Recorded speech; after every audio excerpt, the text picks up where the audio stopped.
Hello everyone. I hit the record button and I wasn't done finishing my candy, so I had to swallow real quick. Don't mind the sound. You didn't hear that. Okay. Thank you to everyone who's been watching the videos and liking them. I don't know why. You shouldn't. I don't. I just scolded you, I think. So right now we're going to watch top 3 videos with disturbing backstories part deuce. That's what I like to say. Before I get started, I just want to thank the YouTube community. There was 37.4389 million of us that got together, and we went to YouTube's secret laboratory, and they sent 3 of us time traveled 9 minutes into the future, right? With the goal of, as soon as we appeared and we saw our others 9 minutes from now, we just completely obliterate and kill them. And let me tell you something. The things that they have 9 minutes in the future, they got these little box things, and they got buttons on them, little handle. You can put food in it, close it, hit a button, it heats it up.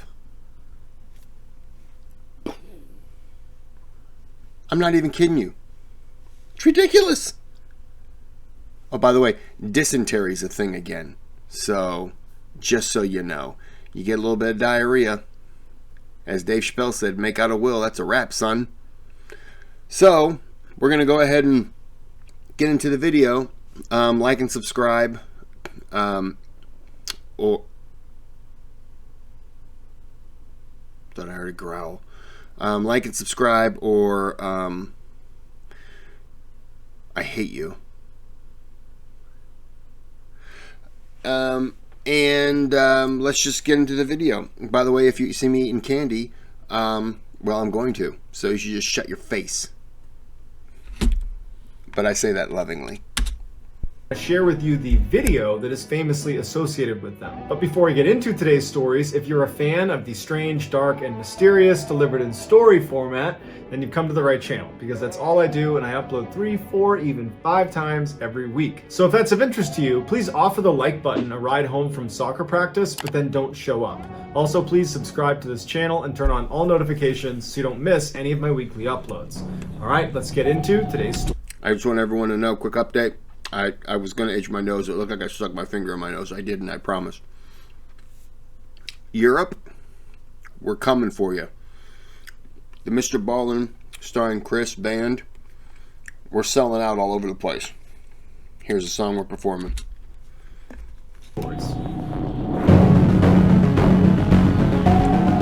I'm on a saxophone and I don't even know how to play one.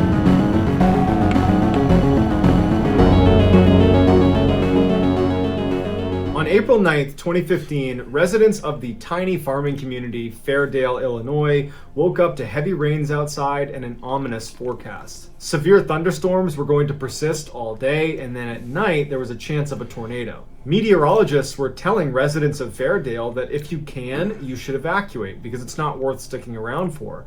But if you're going to ride out the storm, make sure you've taken the necessary precautions and make sure you have a plan for how to get to a shelter if the storm gets really bad. That morning, some forecasters were saying this tornado could prove to be one of the biggest in Illinois' history. But most of the 152 Fairdale residents had lived here their whole lives, and they'd seen bad storms before, even tornadoes, and they had ridden them out before. How could this one be any different? You know, most of the time, the worst that happened was maybe a power line comes down and you lose power for the day. But unlike previous storms, this one was getting worse and worse by the minute, and by 6 p.m. that night, forecasters were no longer theorizing that this could be a huge tornado.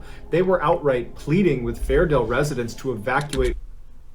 So I'm up in Peoria, and down in Mattoon is where I got my dogs from. And Springfield, if you're not in Illinois, obviously is where Abraham Lincoln's home and grave is. And the city of Lincoln is named after Lincoln because he did something for him. I don't remember. And Champaign is where the University of Illinois plays, and it's full of drunks. I just made that part up. I muted, unmuted.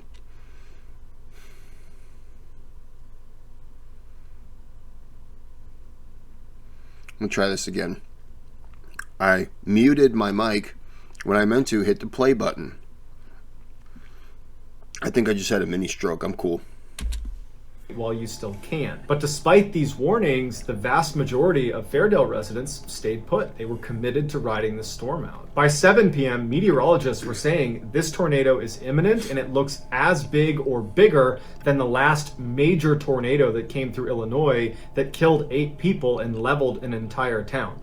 This tornado tonight is going to kill people. Just 15 minutes later at 7:15, the tornado finally touched down right outside of Fairdale. It was this massive, almost mile-wide tornado with over 200-mile-an-hour winds, and unlike other tornadoes of that size that typically move at about 30 miles an hour, this one was traveling on land at about 15 miles an hour, meaning it would be sitting over the areas. It was devastating for longer amounts of time, making it even worse than some of the worst predictions that meteorologists had for this tornado. 15 minutes later at 7:30 p.m., 84-year-old Fairdale resident Clem Schultz and his wife Jerry Schultz, they were at home because they had decided to ride out the storm. As Clem is sitting in the living room watching the Weather Channel, kind of waiting for the last possible second to go into their basement, he hears his wife yell out from the kitchen to come in here and look at this. So Clem goes into the kitchen and she's pointing out the back window, and he looks out and he sees this massive tornado coming right at them. It's less than a mile away and it is way bigger than he thought it was going to be. But from their perspective, because the tornado was spinning counterclockwise, it kind of looked like it was spinning away from town into this empty field. And Clem says to his wife Jerry, you know what, it looks like it's going to miss us, but we're probably going to lose power, so I'm going to go up into the attic and get some lanterns ready. So Jerry stays in the kitchen, Clem goes up into the attic, and as he's fishing to get out the lanterns, he hears what sounds like a freight train barreling through town, and he had this little window at the edge of his attic, so he goes over and he looks out, and the tornado had not veered off into the open field. It had continued straight towards his house, and it was ripping off roofs right in front of him. And he figured, I don't have enough time to go down into the basement. I have no time to do anything. So he takes out his phone and he begins recording.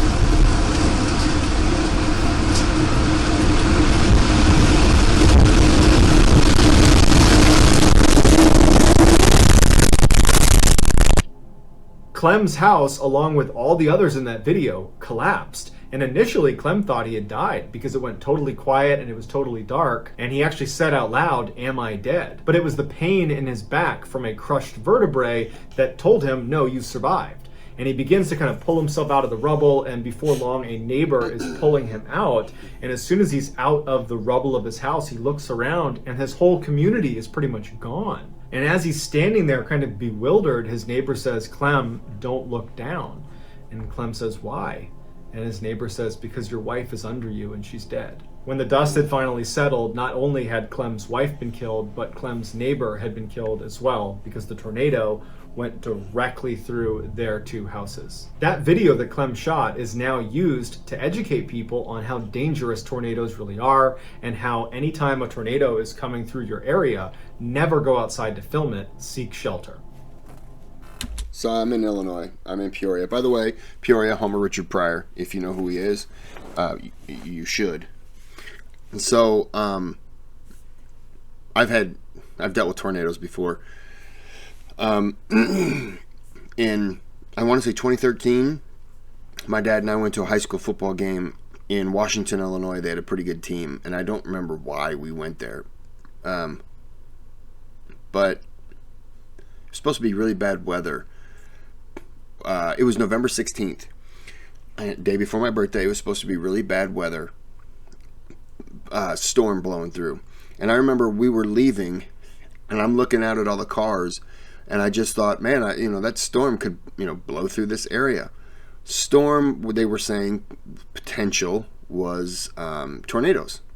Now, tornado warning, something like that, watch, stuff like that, sure. That's common. Tornado blew right through the area we were at the day after, on my birthday. And everyone does this, but you place yourself in that situation like, oh my gosh, I was there. But I was doing that. It was my birthday, and the town I was at the day before had just been ravaged by a tornado. And there's pictures, satellite images of the path that it took. It was nasty. And the football team just, gutted it out. And they ended up making the playoffs, but they lost. They were just emotion. Another tornado story. It was a funnel cloud in 1997, 98. One of those years. Blew over the town that I'm in. I'm not in Peoria. I'm north of it. Blew over the town and knocked out power in our city. But, I almost said the capital. The courthouse, the town with the courthouse, they lost power for a couple days. The place that I'm in, this is late July. We lost power for 6.5 weeks. July, August, and into September. This was 1800s, 1700s. You woke up. You slept uncomfortably. Just warm. Silent. You got up. You walked out. You grabbed the newspaper. You started reading it sitting on the porch, fanning yourself, and just, hi, neighbor. Nobody had anything. The people you hated were the people whose generators kicked on in the middle of the night because you were just like, hate those people. Enjoying their sleep. Probably have air conditioning running. You wanted to murder those people and their luxury. Of course, my dad decided that we should get a generator about 6 hours after the power returned. He was like, yeah, we should probably invest in one of those. We should have done it day 2. But okay. That was the worst. That was the worst. And then the third story is a town away, 1994. Tornado. So my cousin is getting ready for prom. He's upstairs at my aunt's house. He's in his bedroom at the time. And he was going to prom. So he's getting ready. Phone rings. He doesn't go downstairs to get it. Phone rings again. He doesn't go downstairs to get it. Phone rings a third time. He's like, who's calling me? It's prom. He goes downstairs. He goes downstairs to answer the phone. The girl he's going with says, hey, tornadoes touched down outside of Princeville. Be careful. And he's like, okay, I'm going to finish getting ready and I'll come pick you up then. I'll leave early. She goes, okay. He goes back upstairs. The corner of his bedroom and the roof had been ripped off. The tornado came down and was just going on along and just decided to bounce over his house, over my aunt and uncle's house. Ripped off the roof for one half of the house and a section of the wall. They said had he been anywhere in his room, once it bounced over and ripped off, they said he would have sucked out because his bed slid across the room. Bookshelves and everything. Like there was stuff found like 3/4 of a mile, some books and stuff like that, clothing and all kinds of stuff just ripped out of his room. I mean, what a time to decide to go answer the phone. It's pretty crazy. That's my tornado talk. Let's get back to the video.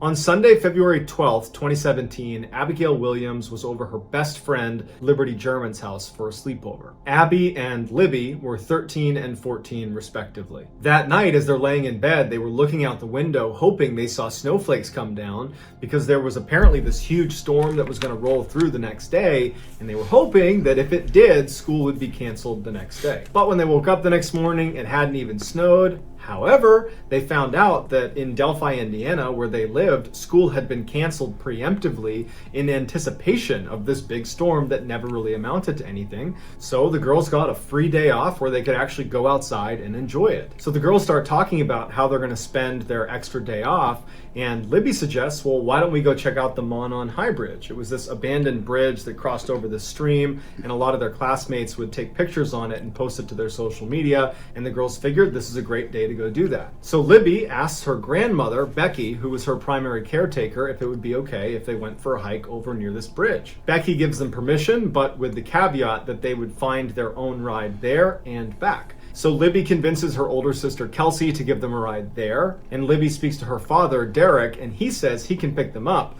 but he'd only be able to pick them up at a very specific time, which would only give the girls a couple of hours at the bridge, but they thought that was fine and that was plenty of time. So a couple hours later, at about 1:30 in the afternoon, Kelsey drops off the two girls at the start of the trail that's going to bring them to this bridge. We know the girls made it to the bridge because at 2:07 p.m., Libby posted a picture to her social media of Abby walking across the bridge. At 3:11 p.m., Libby's father, Derek, texted her and said, hey, I'm going to be there in a minute. Just want to make sure you guys are there to meet me. And she didn't text Derek back, and Derek would later say that that was pretty unusual for her. At 3:14 p.m., Derek arrives at the meeting spot, and the girls are nowhere to be found.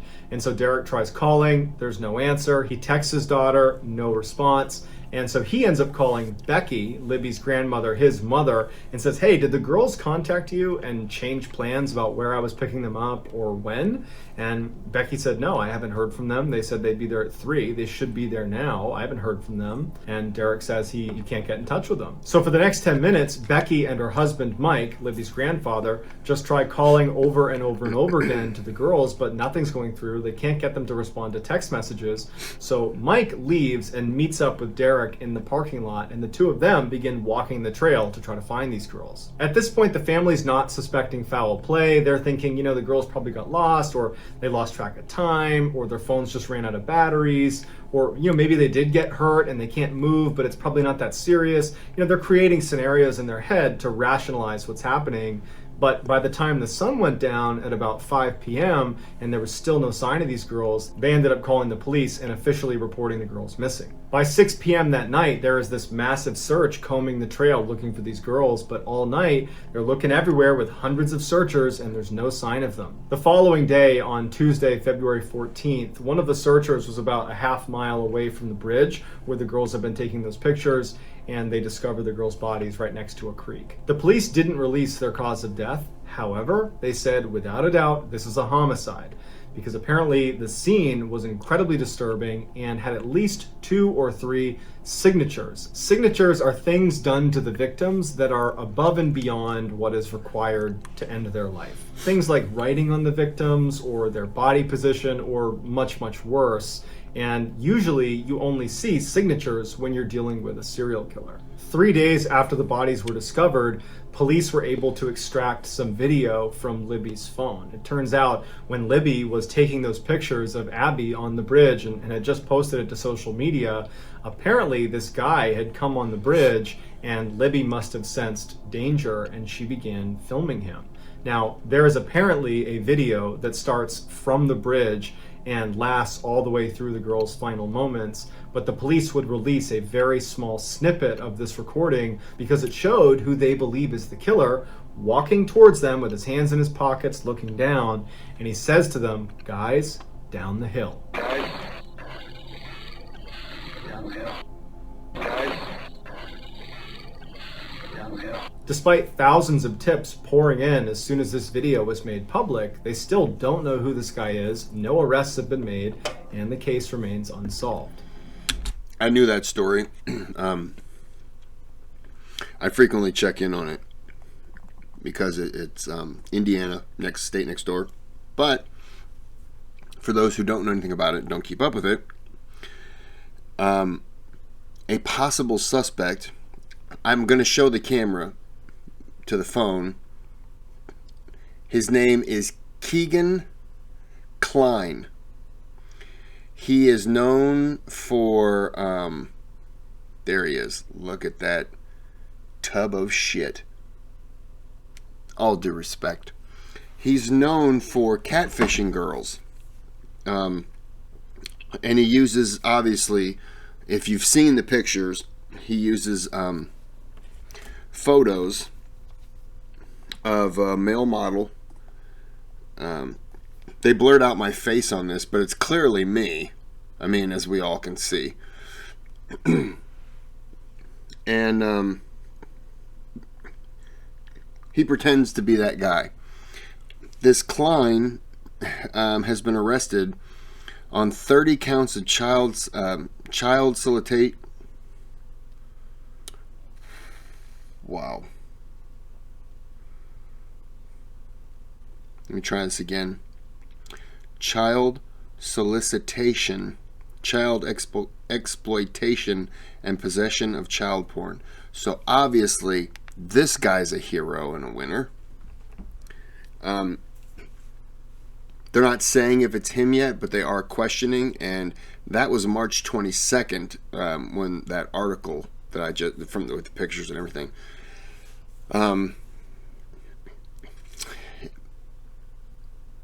I've heard, I don't know how true it is, how the girls were thought to have died. There was a Reddit discussion. Apparently one person on there knew two cops, and both of them, one cop was involved in the approaching the scene, and another one was there later on, and both saw the bodies and talked to this guy independently. This guy is somehow involved in law enforcement, the person, and two individuals who had seen the bodies independently basically corroborated one another without knowing it. And I won't share with you what supposedly had happened, but it was brutal. And I'll tell you that if it's true, you will be much happier not knowing. But yeah. But yeah, that case has always kind of stuck with me, and I don't know why I have a vested interest in them finding this person. I don't know anyone involved or anything, but I don't know. Maybe it's just because it was just two girls, on a day off. I don't know. Let's get back to the video. My nose itches. Before The Bachelorette pitted 30 men against each other to win one woman's heart, Americans watched another show about random strangers competing for a mate. It was called The Dating Game. Starting in 1965, this reality show featured a woman asking 3 men questions without seeing their faces, and based on their answers, at the end of the show, she would choose one to go on a date with. On the surface, the September 13th, 1978 showing of The Dating Game looks like every other episode with lots of unsubtle innuendo, but this episode would go down in history as a one-of-a-kind, and not in a good way. At the end of this particular show, it was time for the Bachelorette, Cheryl Bradshaw, to make her decision, and she would choose Bachelor number 1, who would turn out to be this tall, good-looking, long-haired guy whose name was Rodney. Rodney comes around the partition, and they see each other for the first time, and everybody laughs, and they hug, and the show looks like every other show, and on stage, Rodney looks like every other contestant that's ever been on the show. But after the show ended and Cheryl and Rodney went backstage and actually began having a real conversation that was not being filmed, Cheryl would say that Rodney completely changed. He became incredibly creepy and was saying things like, "I always get the girl." And then at some point he says, "Hey, you should come out with me tonight. It'll be a date you'll never forget." And she turns to him and just says, "No thanks." This would turn out to be a really wise decision because Rodney was a horrible, horrible person. Had the show done a background check on Rodney, they would have discovered that he assaulted an 8-year-old and went to jail for 3 years for it and was currently on parole. But even if they had done a background check on Rodney, the check would not have discovered what he did at night. Rodney was shamelessly cocky and self-confident, and unlike a lot of men, he had no issue walking right up to any woman anywhere and flirting with her. And he used that to his advantage. He would go up to women in bars and he would convince them that he was a fashion photographer and that they were so beautiful, would you come back to my apartment and do a photo shoot with me? And just like... See, I'm different. I approach women and I tell them I'm the Nigerian prince. You know, I'm like, you probably received an email from me. I'm loaded. They're like, oh, geez. Cheryl on the dating show, these women were immediately kind of charmed by him and would say yes. Once they got back to his apartment, he would shut and lock the door and then become that creepy guy that Cheryl saw backstage. But unlike Cheryl, who at the time she saw this just said, I'm not interested, and was able to leave, these women were trapped. And then whether they wanted to or not, they would do a photo shoot with him and then he would strangle them to death. Because Rodney Alcala was not your typical dating game contestant. He was a serial killer who, by the time he stepped foot on that show and was chosen by Cheryl Bradford to win the game, he had already killed 4 people. And over a 2-year period, he killed as many as 130 people, which, if you're doing the math, is over those 2 years, he was killing at least 1 person a week. That escalated quickly.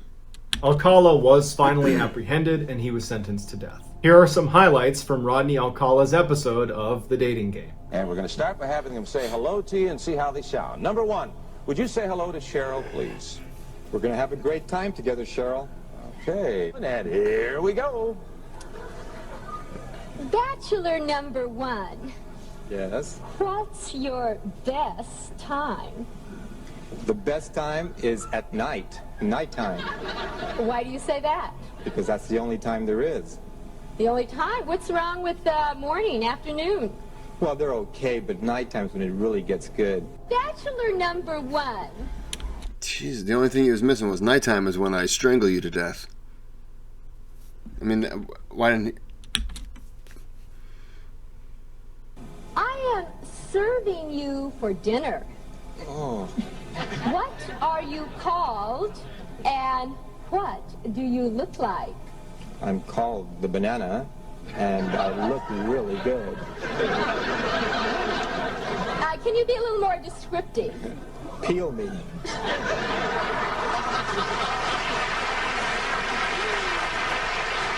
I'm going to ask you a question. What do you look like? I look like a guy who's wearing gloves and a mask, and I'm holding a belt, and you're screaming, but I'm telling you, you're gonna die anyways. And I put that belt around your neck, and I look you in the eyes as I strangle the life out of you.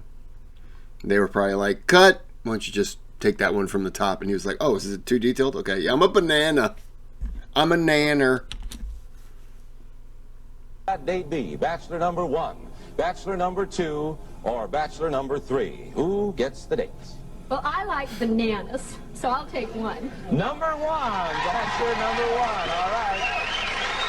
He's a skydiver, so he's got a lot of nerve. He's into motorcycling. He's also a fine photographer. Say hello to Rodney Alcala. Rodney, come on and say hello. Congratulations, Rod. You did it with the one answer. So that's going to do it, guys. I hope you enjoyed today's... That's crazy. That reminds me of that, what was it? Was it Jenny Jones in the 90s? When she had she didn't have a serial killer on, let me just say that. She had a guy on, and he was gay, and he liked, was it The Neighbor? The Neighbor boy? I mean, I think the neighbor was like 22 or something like that, and he liked the 25-year-old neighbor. Maybe the numbers are reversed, I don't remember. And they brought the guy there, and they, you know, the gay guy says it, And the other guy's like, oh no, I'm not into that. He's all nice about it. Then they go home, and that gay neighbor assumed, I guess, he just felt like something isn't right. And pretty much on cue, the next door neighbor came over with a gun and just, I think, broke into the house and gunned him down. I don't know how old any of you are, but I remember hearing about that, because I remember Jenny Jones, and they were like, are you at fault for this? And she was like, no, I was just trying to bring a couple together. And they were like, did you know that this guy was, so homophobic that he was? And she's like, no, how do I know that? I remember it was crazy. Look, if I was on that show and somebody was just like, hey, go to this show, somebody has a crush on you, I wouldn't go. I'd be like, look, they know who I am, tell them to come to my house. Here, give them my number. I'm not flying to a show. But if I did, just for, let's say they promise you, like, a weekend trip, a vacation or whatever, and you were like, all right, fine, I'll go. And I walk out on stage and it was a gay guy, I'm not gay. I'd be like, look, I'm flattered, but no, it's just not my thing. But, if that was my neighbor and I went back home, he has nothing to fear from me. I would laugh and be like, I didn't know you felt that way. Yeah, that's crazy. That would be the worst he got from me. Like, I'm not going to harm the person. That takes a lot of nerve to publicly go on a television show. You think asking someone out on a date is difficult. Imagine going to a television show and saying, look, I really want to ask this person out. I need some help. Could you do it? Could you help me do it in front of millions of people? Like, no. I would never have harmed anyone for that. I'd be flattered. I'd ask women on dates. I'd be like, my neighbor wants to bang me. And they'd be like, well, hook up with her. Her? You mean him? Now look who's thinking maybe she should be hooking up with me. And they'd be like, no. And they'd just walk away, and I'd be like, damn. Maybe I should have held that card in my pocket. Oh, well. I don't know how I got on this subject. Anyways, I hope... the Delphi murders, I follow on that. Like I say, there's something about that that's just disturbing. Tornadoes suck, period. Yeah, I'm going to go ahead and end this video. I'm trying to knock out a video a day during the week, so I don't have to spend my weekends trying to catch up on everything. But I do appreciate the request. I like this, and it's fun. And I'm going to go ahead and end it here. Like and subscribe. If you don't, then the guy from the third video is going to come find you. Unless he's dead already. Then I'll just send a tornado your way. How about them apples? Alright, have a good day, have a good night. Just, make sure you have one of them.